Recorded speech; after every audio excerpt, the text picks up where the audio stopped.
নমস্কার, আমি মানসী মিত্র পাঠ করছি দেবলীনা খান্না ব্যানার্জির লেখা কবিতা তবুও তুমি আছো। তুমি অনেকটা সময় থাকো না, তবু জালনায় পড়ে থাকে তোমার অস্তিত্বের ছায়া। হ্যাঁ, তবু জালনায় পড়ে থাকে তোমার অস্তিত্বের ছায়া।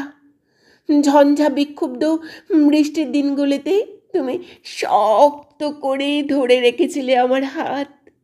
ছিল আনন্দ, আবেগ আর অদ্ভুত এক মায়া।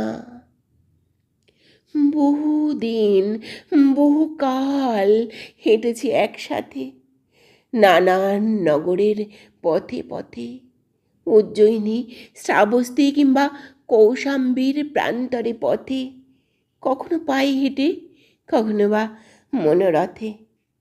তখন পায়ের শব্দে ছিল এক ছন্দ, আজও আছে। হ্যাঁ, তখন পায়ের শব্দে ছিল এক ছন্দ, যা আজও আছে। ঈষৎ ক্ষীণ, তবে কান পাতলেই বোঝা যায়। সঙ্গী মানে শুধু পাশে নয়, মনের গভীরে গেঁথে থাকা এক অনুভবের শব্দবন্ধ। ছাতে মেলে দেওয়া ভিজে কাপড়ের ফাঁকে এখনো জমে আছে ভালোবাসার গন্ধ। হ্যাঁ, ছাদে মেলে দেওয়া ভিজে কাপড়ের ফাঁকে এখনো জমে আছে ভালোবাসার গন্ধ। আর তার পাশে শীত, গ্রীষ্ম, বর্ষা, কত ঋতুর আসা যাওয়া, সময় হারিয়ে যাওয়া।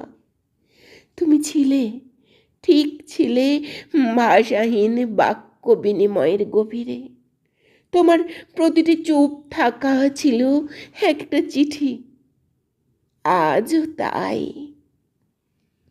তোমার চা খাওয়ার অভ্যেসটা আমার ঘুমের ভেতর ঢুকে পড়েছে। জানো, তোমার চা খাওয়ার অভ্যেসটা আমার ঘুমের ভেতরে ঢুকে পড়েছে। ফোন না এলে বোঝা যায় এখনো হৃদয়ে জেগে আছে তোমার নামে।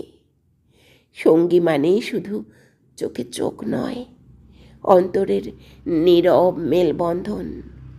মেঘলা দুপুরে আমার কাঁধে রাখা সেই হাত, যা বাস্তবে ছিল, আজও আছে অনুভবের প্রতিটি কোণে। হ্যাঁ, যা বাস্তবে ছিল, আজও আছে অনুভবের প্রতিটি কোণে।